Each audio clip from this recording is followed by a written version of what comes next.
இணைந்திருக்கிறோம் தமிழ்நாடு பண்பலையோடு. தமிழ்நாடு FM.com. இது உங்கள் குரல், உங்களுக்கான குரல். நேயர்கள் இனி கேட்கலாம் தமிழ் புத்தாண்டை முன்னிட்டு சிறப்பு நேர்காணல். இன்றைய நேர்காணலில் பங்கேற்கும் சிறப்பு விருந்தினர் பிரபல திரைப்பட இயக்குனர் மணிபாரதி அவர்கள். நேர்காணல் காண்கிறார் பல்சுவை வித்தகர் சிதம்பரம் ஆர் சுந்தரராஜன் அவர்கள். நிகழ்ச்சிக்காக உங்களோடு இணைவது உங்கள் RJ சரஸ்வதி செந்தில்.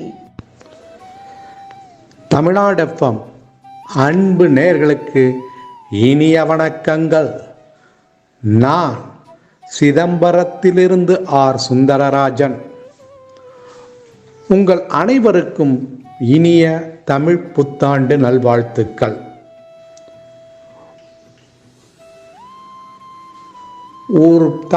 ஒரு பிரபலத்தை பேட்டி எடுங்க அப்படின்னு சொன்னப்ப எனக்கு டக்குன்னு ஞாபகத்து வந்தது எனது நண்பர் டைரக்டர் மணிபாரதி.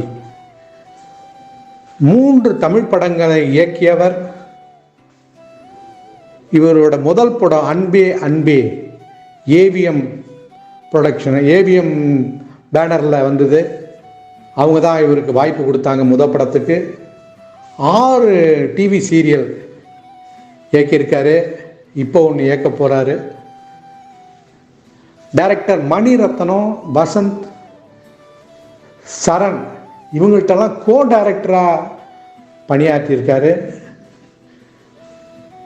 லிங்குசாமி, ஹரி இவங்க திரைப்படங்களில் கதை விவாதங்களில் பெரும் பங்கு எடுத்திருக்காரு.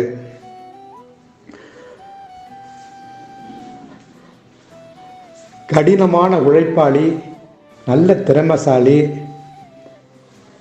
இந்த தமிழ் திருநாளில் அவரை சந்திப்பதில் பெரும் மகிழ்ச்சி கொள்கிறேன். வணக்கம் மணிபாரதி சார். உங்களை பற்றி நீங்கள் கொஞ்சம் சின்னதாக ஒரு அறிமுகப்படுத்தி கொள்ளுங்களேன். என் சொந்த ஊர் கும்பகோணம். படித்தது ITIயில் படித்தேன் நான். ஓகே. சிறுகதைகள், நாவல்கள் எழுதிக்கிட்டு இருந்த நீங்கள் திரைப்பட பக்கமாக ஒதுங்கினதை பற்றி, திரைப்படத்தை நோக்கி போனதை பற்றி, அதை பற்றி கொஞ்சம் சொல்லுங்கள். ITIயில் படிக்கும்போதே எனக்கு அந்த சிறுகதை எழுதுறதுல ஆர்வம் வந்துருச்சு. என்னுடைய முதல் சிறுகதை ராணி பத்திரிகையில் பிரசுரமாச்சு. அதுக்கப்புறம் தமிழ்நாட்டிலேருந்து வர்ற பிரபல பத்திரிகைகளில் 400க்கும் மேற்பட்ட சிறுகதைகள் எழுதியிருக்கேன். 20 நாவல் எழுதியிருக்கிறேன். ஒரு 100 கவிதைகள் எழுதியிருக்கேன். அதுக்கப்புறம் இந்த சிறுகதைகள் எழுதுனதோட அடுத்த கட்டமாக சினிமாவில் நம்ம டைரக்டர் ஆகிடலாம் அப்படிங்கிற ஒரு ஆசை வந்தது. ஒரு 20-25 வருஷத்துக்கு முன்னாடி சென்னைக்கு நான் வந்துட்டேன். சென்னைக்கு வரும்போது எனக்கு யாரையுமே தெரியாது. அந்த ITI படித்தேன்னு சொன்ன பார்த்தீங்களா, அந்த சர்டிஃபிகேட்டை வச்சுக்கிட்டு அம்பத்தூர் எஸ்டேட்டில் சிவானந்தா ஸ்டீல்ஸ்னு ஒரு ஃபேக்ட்ரி இருக்குது. அங்கே கிரேன் ஆப்ரேட்டராக வேலைக்கு ஜாயின் பண்ணிட்டேன். 1 வருஷம் அங்கே வேலை பார்த்தேன். அங்கே 1 வருஷம் வேலை பார்த்துக்கிட்டே டி நகர் அங்கே இருக்கிற அந்த சினிமா டைரக்டர்ஸ்கிட்டையெல்லாம் சான்ஸு கேட்டு ட்ரை பண்ணுறது, இப்படி வாய்ப்பு தேடி தேடி அலைஞ்சேன். வாய்ப்பு கிடைக்கல. அதுக்கப்புறம் திரைச்சுவை அப்படிங்கிற பத்திரிகையில் சப் எடிட்டராக ஜாயின் பண்ணிட்டேன். அதில் சப் எடிட்டராக ஜாயின் பண்ணுறதோட நோக்கம் என்ன அப்படின்னா, அதன் மூலமாக சினிமாக்காரங்களோட பழக்கம் ஏற்படும். அந்த பழக்கத்தை வச்சுக்கிட்டு நம்ம சினிமாவில் என்ட்ரி ஆகிடலாம் அப்படின்னு சொல்லிட்டு திரைச்சுவையில் சப் எடிட்டராக ஜாயின் பண்ணிட்டேன். அதில் 1 வருஷம் வேலை பார்த்தேன். அந்த 1 வருஷத்தில் ஒரு சாதாரண நடிகர்லேருந்து ரஜினிகாந்த் வரைக்கும் நான் இன்டர்வியூ எடுத்தேன். அதேமாரி அந்த காலகட்டத்தில் ஃபெமிலியாக இருந்த ஹீரோஸ், ரஜினிகாந்த் தவிர கமலஹாசன், ராமராஜன், மோகன், பிரபு, சத்யராஜ், கார்த்திக், இப்படி எல்லா ஹீரோக்களையும் இன்டர்வியூ எடுத்தேன். அதே மாதிரி ஹீரோயின்ஸு அந்த காலகட்டத்தில் பார்த்திங்கன்னா கௌதமி, சீதா, ராதா, ராதிகா, அமலா, நிரோஷா, இப்படி பானுப்பிரியா, இப்படி அன்னைக்கு பிரபலமாக இருந்த எல்லா நடிகைகளையும் இன்டர்வியூ எடுத்தேன். அப்புறம் எல்லா டைரக்டர்ஸு, ப்ரொடியூசரு எல்லாரையுமே இன்டர்வியூ எடுத்தேன். அப்போ சினிமாவுக்குள்ளார எனக்கு ஒரு நல்ல அறிமுகம் கிடச்சிருச்சு. என்னையும் அவங்களுக்கு அடையாளம் தெரிஞ்சிருச்சு. அதை வச்சுக்கிட்டு ஃபஸ்ட்டு வந்து டிபி கஜேந்திரன்ட்ட வீடு மனைவி மக்கள் படம் எடுத்தார்ல டிபி கஜேந்திரன் டைரக்டர், அவர்கிட்ட தான் அசிஸ்டன்ட் டைரக்டராக ஜாயின் பண்ணேன். நான் அவர்கிட்ட ஜாயின் பண்ண படம் வந்து பெண்கள் வீட்டின் கண்கள், குஞ்சுங்கிளி, 2 படம் வந்து அவர்கிட்ட அசிஸ்டண்டாக ஒர்க் பண்ணேன். அதுக்கப்புறம் வசந்த் சார்கிட்ட நான் வந்து மாறிட்டேன். அவரு கூட வந்து ஆசை, நேருக்கு நேர், பூவெல்லாம் கேட்டுப்பார், ரிதம் 4 படம் ஒர்க் பண்ணேன். சினிமாவை முழுமையாக கற்றுக்கிட்டது அப்படின்னா வந்து அது வசந்த் சார்கிட்ட தான் நான் கற்றுக்கிட்டேன். அதுக்கப்புறம் சரண் கூட அமர்க்களம், பார்த்தேன் ரேஸ்தேன், அல்லி அர்ஜுனா, ஜெமினி இது வரைக்கும் ஒர்க் பண்ணேன். இந்த ஜெமினி வந்து தயாரிப்பு வந்து ஏவிஎம் நிறுவனம். இந்த ஜெமினி படத்தில் வந்து கோ டைரக்டராக வந்து நான் வந்து ஒர்க் பண்ணேன். சரி, ஓகே. உங்களுக்கு முதல் பட வாய்ப்பு, அதாவது இந்த ஏவிஎம் அன்பே அன்பே படம் சொன்னீங்கல்ல, அந்த வாய்ப்பு எப்படி கிடைச்சது, அதை பற்றி கொஞ்சம் விரிவாக சொல்லுங்களேன். அதான் சொன்னல, ஏவிஎம்மில் வந்து அந்த ஜெமினி படம் இருக்குல்ல, அதில் கோ டைரக்டராக நான் ஒர்க் பண்ணிட்டு இருந்தேன். நான் எப்போவுமே வந்து ரொம்ப இன்வால்மெண்ட்டாக ஒர்க் பண்ணுவேன். நமக்கு பாராட்டு கிடைக்கிதோ கிடைக்கலையோ, நமக்கு கொடுத்த கடமையை வந்து நம்ம சரிவர செய்யணும் அப்படின்னு நான் நினைப்பேன். ஏன்னா ஒரு டைரக்டரோட எதிர்பார்ப்பு என்னன்னு தெரிஞ்சுக்கிட்டு அதில் எந்த குறையுமே வைக்காமல் ரொம்ப அழகாக வந்து நான் பண்ணி கொடுப்பேன் கோ டைரக்டராக இருந்தப்போ. இது என்ன ஆயிடுச்சு அப்படின்னா வந்து அந்த ஏவிஎம் நிறுவனம் வந்து என்னை வாட்ச் பண்ணியிருக்காங்க. எனக்கு வந்து அது பெரிய நிறுவனம், நம்ம வந்து ஐஸ் வச்சாலும் அங்கே படம் வாங்கிட முடியாது. எனக்கு என்னென்னா நம்ம செய்ய வேண்டிய வேலையை கரெக்டாக செய்யுமென்னு செஞ்சிட்டு இருந்தேன். அப்போ வந்து ஒரு நாள் வந்து சரவணன் சார் வந்து என்ன செஞ்சாருன்னா, படத்தை எடுத்த வரைக்கும் பார்க்கணும் அப்படின்னாரு, அந்த ஜெமினி படத்தை. ஆனால் டைரக்டர் வந்து சாங் எடுக்கிறதுக்காக நியூசிலாந்து போயிட்டார். இங்கே வந்து ஹீரோ வில்லனாக நடித்த கலாபவன் மணி 2 பேருக்குமே வந்து டப்பிங் பண்ணாமல் இருந்தது படம். அப்போ நான் சரவணன் சார்கிட்ட சொன்னேன், 2 பேருக்கும் வந்து டம்மி வாய்ஸை போட்டு டப் பண்ணி காட்டட்டுமா அப்படின்னு கேட்டேன். அந்த விஷயம் சரவணன் சாருக்கு வந்து பிடிச்சிருந்தது. டம்மி வாய்ஸ் போட்டு டப் பண்ணி வந்து அவங்களுக்கு படத்தை காமிச்சேன். அவங்களுக்கு வந்து படம் பிடிச்சிருச்சு. அதே சமயம் அந்த டம்மி வாய்ஸ் போட்டு டப் பண்ணி காட்டுறேன்னு நான் சொன்ன ஐடியாவும் அவங்களுக்கு பிடிச்சிருந்தது. ஒரு கோ டைரக்டராக இந்த பையன் கரெக்டாக வேலை செய்கிறான் அப்படிங்கிறது அவங்களுக்கு பிடிச்சிருந்தது. கரெக்டாக அந்த படம் முடிஞ்சது. படம் பெரிய ஹிட்டாச்சு. தெலுங்குலேயும் அந்த படம் பண்ணாங்க. தெலுங்குலேயும் நான் தான் கோ டைரக்டரு. அதுக்கப்புறம் அந்த தெலுங்கு முடியும் போது என்னை கூப்பிட்டு, அடுத்தது வந்து ஏவிஎம் படம் வந்து நீங்கள் தான் டைரக்ட் பண்ணுறீங்க, நம்ம கம்பெனி படம் நீங்கள் தான் டைரக்ட் பண்ணுறீங்க அப்படின்னாங்க. எனக்கு ரொம்ப பெரிய சந்தோஷமாயிருச்சு. ஓகே, அந்த முதல் பட அனுபவம் அன்பே அன்பே, அதை பற்றி கொஞ்சம் சொல்லுங்கள். அப்போ வந்து என்னை அவங்க வந்து கமிட் பண்ணும்போது முதல்ல வந்து என்கிட்ட 2 கதை கேட்டாங்க. நான் கதையெல்லாம் சொன்னேன். பட் நான் சொன்ன கதை வந்து அவங்க ஏவிஎம்முக்குன்னு ஒரு ஸ்டைல் வச்சுருக்கிறாங்க, அந்த ஸ்டைலோட செட் ஆகலை. அதனால் ரீமேக் பண்ணலாம் அப்படின்னாங்க. அப்போ தெலுங்குலேருந்து ஒரு 2-3 படம் நான் ரீமேக்குக்கு வந்து சஜஸ்ட் பண்ணேன். அந்த படம் அவங்களுக்கு பிடிக்கல. அதுக்கப்புறம் தான் வந்து ஹீரோ யாருன்னு வரும்போது ஷாம் அப்படின்னு டிசைட் பண்ணோன்னே, இப்போ ஷாம் வந்து ஒரு கதை கேட்டு வச்சுருந்தார். அவர் அந்த ரைட்டரை வந்து அனுப்பிச்சு இந்த கதை ஓகேவான்னு பாருங்கன்னாரு. அப்புறம் அந்த ரைட்டர் வந்து ராஜிமதின்னு பேர், அவர் தான் வந்து அந்த கதையை சொன்னார். கதையை கேட்டோம், பிடிச்சிருந்தது. ஒரு ஃபேமிலி ஸ்டோரி, அந்த குடும்பத்துக்குள்ளார வர பிரச்சனைகள் அதெல்லாம் இருந்தது. ஏவிஎம்மோட எதிர்பார்ப்புக்கு தகுந்த ஒரு கதையாகவும் அது இருந்தது. கேட்டோம், பிடிச்சிருந்தது.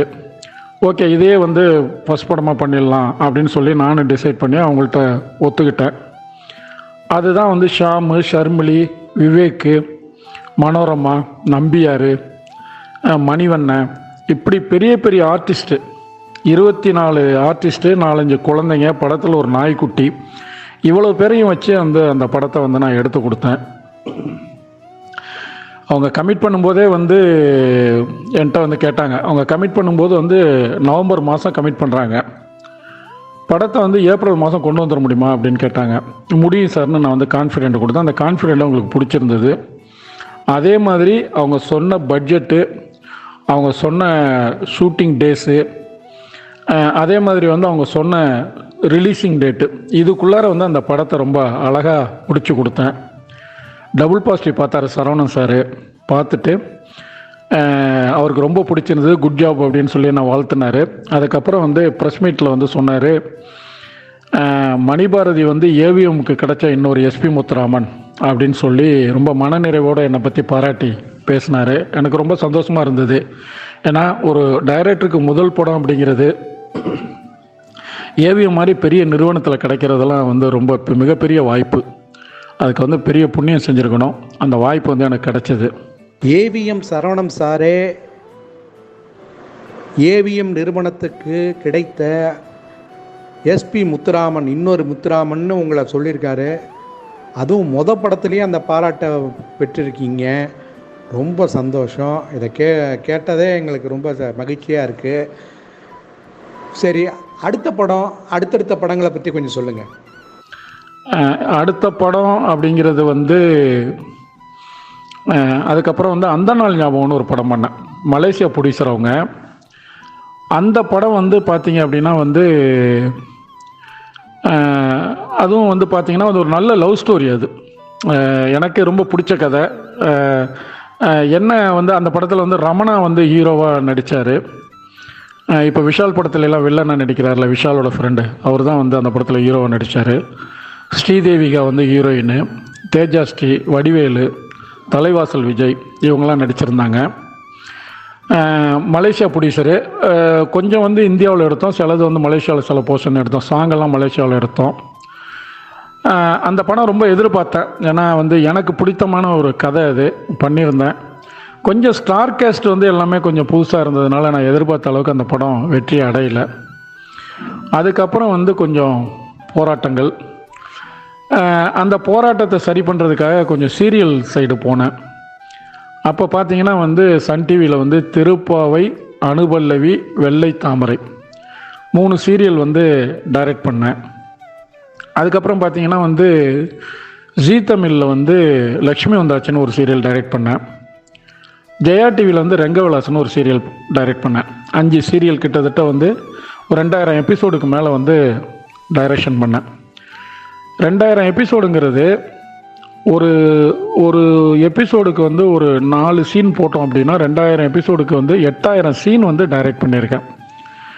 அதில் என்ன ஒரு அனுபவம் அப்படின்னா, எந்த விதமான எமோஷ்னலையும் நம்மளால் வந்து டைரக்ஷன் பண்ண முடியும் அப்படிங்கிற ஒரு அனுபவம் வந்து கிடச்சிது அதில். 2வது சீரியலுக்கு வந்து பெரிய பட்ஜெட்லாம் கொடுக்க மாட்டாங்க, ஷூட்டிங் டேஸும் அதிகமாக கொடுக்க மாட்டாங்க. அவங்க கொடுக்குற பட்ஜெட்டுக்குள்ளே, அவங்க கொடுக்குற டைமிங்குள்ளார அதை எடுத்து கொடுக்கணும். அந்த அனுபவம் என்னாச்சுன்னா எனக்கு அதுக்கப்புறம் வந்து பேட்ரின்னு ஒரு படம் பண்ணேன்.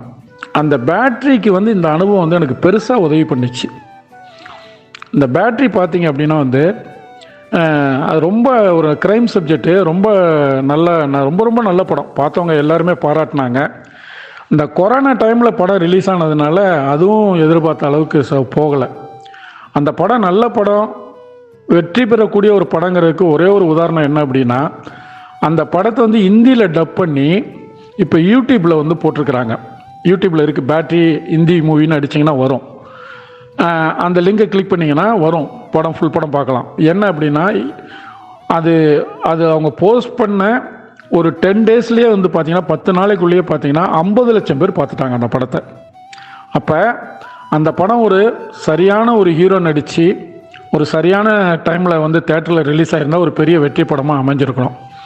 அந்த காலகட்டம் வந்து மிஸ் ஆகிடுச்சு. ரொம்ப எதிர்பார்த்தேன் அந்த படத்தை. அதுக்கப்புறம் வந்து மறுபடியும் ஒரு கேப்பு. அந்த கேப்பில் தான் வந்து மறுபடியும் ஒரு சீரியல் அன்பேவா. இப்போ பார்த்தீங்கன்னா சன் டிவியில் வந்து நைட்டு 10:30 மணிக்கு வந்து போயிட்டுருக்குது அந்த சீரியலு. அதை டைரக்ட் பண்ணுற வாய்ப்பு கிடச்சிது. 8 மாதமாக நான் தான் பண்ணிகிட்ருக்கிறேன். நல்லா போயிட்டுருக்குது சீரியலு. ஸோ அது முடிஞ்சதுக்கப்புறம் இன்னொரு புது சீரியல் வந்து ஆரம்பிக்கிறாங்க, மல்லி அப்படின்னு சொல்லி. அந்த சீரியலும் வந்து நான் தான் டைரக்ஷன் பண்ணுறேன். சரிகமா தான் ப்ரொடக்ஷனு. சரிகமாவோட அந்த பிஆர் விஜயலட்சுமி மேடத்துக்கு கூட அவங்க கூட எக்ஸிக்யூட்டிவாக இருக்கிற குமார் சி சாருக்கும் பிரின்ஸ் சாருக்கும் வந்து நான் வந்து ரொம்ப நன்றியை தெரியப்படுத்திக்கிறேன் இந்த நேரத்தில். ஏன்னா அது சன் டிவியில் வந்து ஒரு ப்ரைம் டைமில் வந்து ஒரு சீரியலை டைரக்ஷன் பண்ணுறதுங்கிறது வந்து சினிமாவில் வந்து ஒரு பெரிய ஹீரோ வச்சு டைரக்ட் பண்ணுறதுக்கான சமமான ஒரு விஷயம் அது. அப்படி ஒரு வாய்ப்பு வந்து எனக்கு கிடச்சிருக்கு. நல்லா பண்ணிகிட்ருக்கிறேன். நீங்கள் அசிஸ்டன்ட் டைரக்டராக ஒர்க் பண்ணியிருக்கிறப்ப உங்கள் காலகட்டத்தில் அந்த நடிகர்கள் யாராவது இப்போ பிரபலமாக இருக்காங்களா? அந்த அனுபவங்களை கொஞ்சம் சொல்லுங்களேன். இருக்காங்க சார். நேருக்கு நேர் படம் இந்த நேருக்கு நேர் படத்தில் தான் வந்து சூர்யா வந்து அறிமுகமானார். அந்த படத்தில் நான் வந்து வசந்த் சாரோட வந்து கோ டைரக்டர், மணிரத்னம் சார் தான் ப்ரொடியூசரு. அது பார்த்திங்கன்னா அந்த வாய்ப்பு பார்த்திங்கன்னா வந்து சூர்யாவுக்கு எப்படி அமைஞ்சது அப்படின்னா, முதல்ல வந்து அந்த படத்தில் வந்து விஜயும் அஜித்தும் தான் காம்பினேஷன். 8 நாள் ஷூட்டிங் நடந்துருச்சு. திடீர்னு வந்து அஜித்தால் தொடர்ந்து டேட்டு கொடுக்க முடியல, அவருக்கு வெளியில் ஏகப்பட்ட ப்ரெஷரு. அதனால் அவர் அந்த படத்தை விட்டு விலகிட்டார். இப்போ அந்த அஜித் பொசிஷனில் வேறு ஒருத்தரை நடிக்க வைக்கணும். அதுக்கு வந்து புது நடிகர்களை வந்து தேடி அலையிறோம். அப்போ தான் வந்து சிவகுமார் சாருக்கு 2 பசங்க இருக்காங்க அப்படிங்கிற விஷயம் வந்து வெளியில் தெரிஞ்சுது. அப்போ சரி, அதில் அவங்க பெரிய பையனை கேட்டு பார்க்கலாம் அப்படின்னு சொல்லிட்டு நானும் வசந்த் சாரும் தான் சிவகுமார் சாரை மீட் பண்ணி போய் பார்த்து பேசினோம். சிவகுமார் சார் ஒத்துக்கவே இல்லை. அவர் என்னென்னா வந்து பையன் வந்து அப்போ அவர் அந்த சூர்யா வந்து என்னென்னா வந்து அம்பத்தூரில் வந்து ஒரு கார்மெண்ட்ஸ் ஃபேக்ட்ரியில் வந்து சூப்பர்வைசராக வேலை பார்த்துட்ருக்காரு. அடுத்து சொந்தமாக ஒரு கார்மெண்ட்ஸ் ஃபேக்ட்ரி போடுறதுக்கான வேலைகள் வந்து நடந்துகிட்ருக்குது. அதனால் என்னென்னா வந்து அவர் வந்து இல்லை வேண்டாம், சினிமாலாம் வேண்டாம் அப்படின்னு சொல்லி சிவகுமார் வேண்டான்ட்டார். அப்புறம் வசந்திட்ட சொல்கிற பையன் லைஃப்பை கெடுத்துறாதீங்க, தயவுசெய்து கிளம்புங்க அப்படின்ட்டார். ஆனால் அதுக்கப்புறம் வந்து மணிரத்னம் சார்கிட்ட சொல்லி அப்புறம் மணிரத்னம் சார் சிவகுமார்கிட்ட பேசி அதுக்கப்புறம் தான் ஒத்துக்கிட்டார். ஸோ ஒரு எதிர்பார்ப்பு இல்லாமல் தான் வந்து அந்த சூர்யா வந்து உள்ளே வந்தார். அதுக்கப்புறம் அவருக்கு அதுக்கு தேவையான அந்த நடிப்பு அப்படிங்கிற ஒரு விஷயத்தை வந்து நானும் நடிகர் மாரிமுத்து, இப்போ அவர் வந்து இங்கே அசிஸ்டன்ட் டைரக்டர் தான் ஒர்க் பண்ணிட்டு இருந்தார் வசந்துக்கிட்ட, நானும் அவரும் தான் டெய்லி சூர்யா வீட்டுக்கு போய் வந்து அந்த நடிப்பதற்கான பயிற்சி வந்து கொடுத்தோம். 1 மாதம் கொடுத்தோன்னே அவர் ஓரளவுக்கு அதில் தேறி வந்தார். அதுக்கப்புறம் வந்து நேருக்கு நேரில் வந்து அவர் நடித்தார். விஜய்க்கு ஆப்போசிட்டாக நடித்தார். அந்த படம் நல்லா போச்சு. அதுக்கப்புறம் பார்த்தீங்கன்னா வந்து அவருக்கு சரியாக படங்கள் அமையாமல் தான் போயிட்டு இருந்தது. அப்புறம் நந்தாவில் வந்து சடனாக ஒரு பிரேக் கிடச்சி அதுக்கப்புறம் அவர் முழு திறமையை வெளிப்படுத்தி இன்றைக்கி வந்து ஒரு பெரிய இடத்துல இருக்கிறாரு.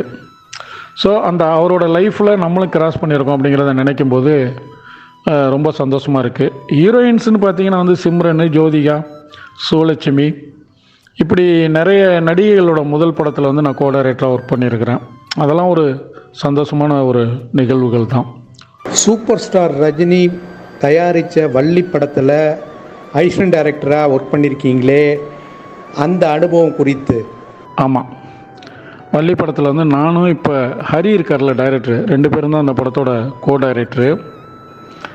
ஒரு எதிர்பாராமல் அந்த படத்தில் ஒர்க் பண்ணுறதுக்கான ஒரு வாய்ப்பு கிடச்சிது. முதல்ல வந்து ரொம்ப கம்மியான ஒரு சம்பளம் வந்து எனக்கு வந்து ஃபிக்ஸ் பண்ணாங்க அந்த படத்தில். நான் சரி பரவாயில்ல ஒர்க் பண்ணலாம், ரஜினி சார் படம் அப்படின்னு சொல்லி கமிட் ஆகிட்டேன். ஒரு அட்வான்ஸ் கொடுத்தாங்க, வாங்கிக்கிட்டேன். ஆனால் ஷூட்டிங் போகிறதுக்கு முன்னாடி திடீர்னு வந்து ரஜினி சார் வந்து இந்த அசோசியேட் அசிஸ்டண்ட்டுகளுக்கெல்லாம் என்ன சம்பளம் போட்டிருக்கீங்க அப்படின்னு சொல்லி ப்ரொடக்ஷனில் கேட்டார். அவங்க சொன்னாங்க, அவர் வந்து ரொம்ப கம்மியாக இருக்குது, வாசு சாரோட அசோசியேட்டு அசிஸ்டண்ட்லாம் என்ன சம்பளம் வாங்குறாங்கன்னு விசாரிக்க சொன்னார். ப்ரொடக்ஷன் மேனேஜர் விசாரிச்சுட்டு சொன்னோன்னே ரஜினி சார் சொன்னார், அந்த சம்பளத்தை இவங்களுக்கெல்லாம் கொடுங்க அப்படின்னாரு. அப்போ என்னாச்சுன்னா வந்து எனக்கு என்ன சம்பளம் பேசுனாங்களோ முதல்ல அந்த சம்பளமே அட்வான்ஸாக வந்தது எனக்கு. அதுக்கப்புறம் ஒரு பெரிய அமௌண்ட் வந்து செட்டில் பண்ணாங்க படம் முடியும் போது. தான் பார்த்தேன், ஒரு ரஜினி சார் வந்து அவர் அவ்வளோ பெரிய ஹீரோ, அவ்வளோ பெரிய சூப்பர் ஸ்டாரு, அவரே ஒரு படம் தயாரிக்கிறாருங்கிறப்ப அந்த எல்லாரையும் வந்து ஒரு கேர் எடுத்து பார்த்துக்கிறதுன்னு இருக்குல்ல, யாரோ ஒரு அசிஸ்டன்ட் டைரக்டர், யாரோ ஒரு அசோசியேட்னு நினைக்காம எல்லாருக்கும் நல்ல சம்பளம் கொடுத்து ஒரு நல்ல பொசிஷனில் வச்சுக்கணும்னு நினச்சார்ல. அது ரொம்ப ஆச்சரியமாக பார்த்தேன் அவர் சூப்பர் ஸ்டாராக இருக்கிறதுக்கான காரணம். அதுக்கப்புறம் வந்து பார்த்திங்கன்னா அந்த வள்ளி படத்தில் ஒர்க் பண்ணும்போது அவரோட நிறைய அனுபவம். ஒரு நாள் திடீர்னு ஷூட்டிங் ஸ்பாட்டில் என்னை கூப்பிட்டாரு, கதையை ஃபுல்லாக படிச்சிங்களான்னு கேட்டார். ஏன்னா அந்த படத்துக்கு வந்து திரைக்கதை வசனம் அவர் தான். நான் படித்தேன் சார் அப்படின்னா. எப்படி இருக்குன்னு கேட்டார். நல்லா இருக்குது சார் அப்படின்னா. அவர் சொன்னார், நான் எழுதிட்டேன் அப்படிங்கிறதுக்காகலாம் சொல்லாதீங்க, உங்களுக்கு எங்கே எந்த சந்தேகம் இருந்தாலும் என்கிட்ட கேட்கலாம், தப்பு இருந்தாலும் சொல்லலாம், நம்ம சரி பண்ணிக்கலாம் அப்படின்னாரு. அப்பவும் கூட அவரை வியந்து பார்த்தேன். அப்படி ரஜினி சாரோட வந்து பார்த்திங்கன்னா அந்த படத்தில் வந்து நிறைய அனுபவம். அதே மாதிரி பார்த்திங்கன்னா ஒரு நாள் வந்து டப்பிங்கில் அவரோட ஃப்ரெண்ட்ஸ் எல்லாம் உட்காந்து பேசிகிட்டு இருந்தாங்க. அந்த படத்தை பற்றி ஒரு டிஸ்கஷன் வரும்போது கன்னடத்தில் பேசுனாங்க. நான் நின்றுட்டு இருந்தேன், எனக்கு அவங்க என்ன பேசுகிறாங்கன்னு புரியல. உடனே என்னை பார்த்துட்டு சரி நான் புரியாமல் நின்றுட்டுருக்கேங்கிறது தெரிஞ்சோடனே உடனே ஃப்ரெண்ட்ஸுங்கள்ட்ட எப்போ தமிழில் பேசுங்கப்பா, அவருக்கு புரியாதில்ல அப்படின்னோடனே அப்புறம் எல்லோரும் தமிழில் பேசுனாங்க. அப்போ தான் அவங்க என்ன எதை பற்றி பேசிகிட்டு இருந்தாங்கன்றது எனக்கு புரிஞ்சு நானும் வந்து அந்த டிஸ்கஷனில் வந்து பங்கு எடுத்துக்கிட்டேன். இப்படி ரஜினி சாரோட வந்து நிறைய அனுபவம் வந்து எனக்கு இருக்குது. உங்களுடைய எதிர்கால திட்டம் என்ன சார்? எதிர்கால திட்டம் அப்படிங்கிறது இப்போதைக்கு சீரியல் நல்லா போயிட்டுருக்குது. சினிமாவுக்கான ஒரு 3 ஸ்கிரிப்ட் ரெடி பண்ணி வச்சுருக்கிறேன். நல்ல வாய்ப்பு வரும்போது கண்டிப்பாக வந்து அதை நான் வந்து படமாக பண்ணுவேன். ஏன்னா சினிமாவில் ஜெயிக்கணும் அப்படிங்கிறது தான் நம்மளோட வெறி, ஆசை, கனவு, லட்சியம் எல்லாமே. அதுக்கு கரெக்டான தளம் அமையலை. பேட்டரி வந்து அதுக்கான படம் தான், ஆனால் அதுக்கு சரியான தளமாக அது அமையலை. அதனால் அடுத்த படம் இன்னும் ஒன்று பண்ணேன் அப்படின்னா அது ஒரு பெரிய எனக்கு ஒரு வெற்றியையும் எனக்கு ஒரு அடையாளத்தை தேடித்தர ஒரு படமாகவும் வந்து இருக்கும். நேயர்களுக்கு என்னுடைய தமிழ் புத்தாண்டு வாழ்த்துக்களை மகிழ்ச்சியோடு தெரிவிச்சுக்கிறேன். நன்றி. நன்றி மணிபாரதி. இந்த தமிழ் புத்தாண்டு திருநாளில் எங்களுக்காக நேரம் ஒதுக்கி தமிழ்நாடு எஃப்எம் கேட்டுக்கொண்டதற்கு நாங்கள் நேரம் ஒதுக்கி பேட்டி அளித்து எங்களோடு உங்கள் அனுபவங்களை பகிர்ந்து கொண்டீர்கள். மிக்க மகிழ்ச்சி. உங்களுக்கும் எங்களுடைய தமிழ் புத்தாண்டு நல்வாழ்த்துக்கள். நீங்கள் திரைப்படத்துறையில் மேன்மேலும் வளர, புகழடைய, நல்ல திரைப்படங்களை தர எங்களுடைய மனமார்ந்த நல்வாழ்த்துக்களை கூறி விடைபெறுகிறேன். உங்கள் ஆர். சுந்தரராஜன், சிதம்பரம். தமிழ்நாடு பண்பலையில் நேயர்கள் இதுவரை கேட்டு ரசித்தது தமிழ் புத்தாண்டை முன்னிட்டு சிறப்பு நேர்காணல். இன்றைய நேர்காணலில் பங்கேற்று நிகழ்ச்சியை சிறப்பித்த சிறப்பு விருந்தினர் பிரபல திரைப்பட இயக்குனர் மணிபாரதி அவர்கள். நேர்காணல் கண்டவர் பல்சுவை வித்தகர் சிதம்பரம் ஆர். சுந்தரராஜன் அவர்கள். நிகழ்ச்சியில் இதுவரை உங்களோடு உங்கள் RJ சரஸ்வதி செந்தில்.